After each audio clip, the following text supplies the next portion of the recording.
Alright, LR, so we're into chapter 6, so you've already watched the section 1, which just kind of goes through the slides. Want to look at some of these problems that they have in the homework and how to use technology to do these problems. So on section 2, you're sketching a region. So if I have find the probability that a given score, a z-score, is less than negative 1.69, we just have to make sure that less than, greater than, in between, what it means. So this would be an in between, this would be a greater than, this is a less than, and that's a less than. And it's negative 1.69, so we would have that one.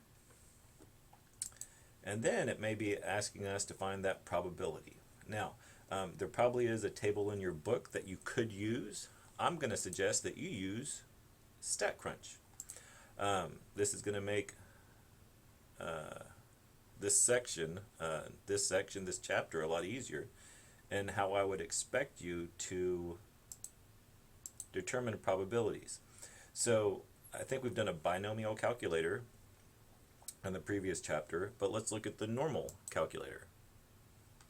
So if I have a mean of 0, a standard deviation of 1, that's what we're dealing with the z-scores, where the mean is 0 and a standard deviation of 1. I want to find out that's less than, again I could do greater than if I wanted to, less than negative 1.69. Just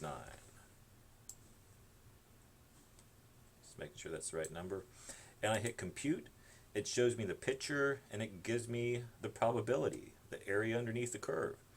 And so this seems pretty awesome, the visual and the probability. So 0.055, 0.0455. And 0.0455.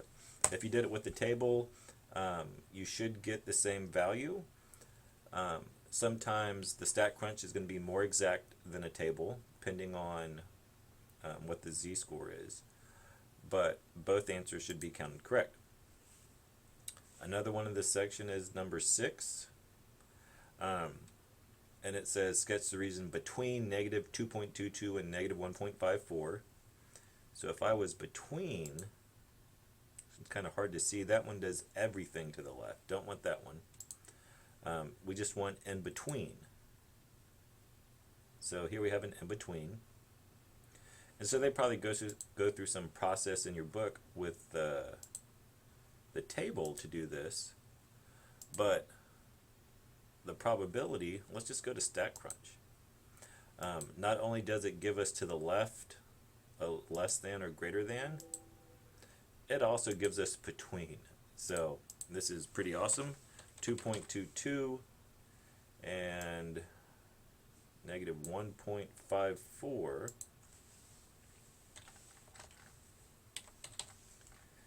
And let's compute. And so it gives us a picture of what the area underneath the curve.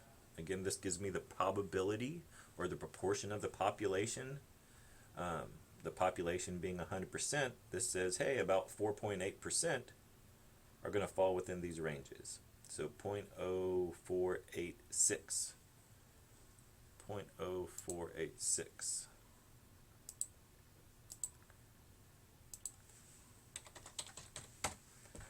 So if you've used the table before, which are these tables, you're probably going to like StatCrunch better.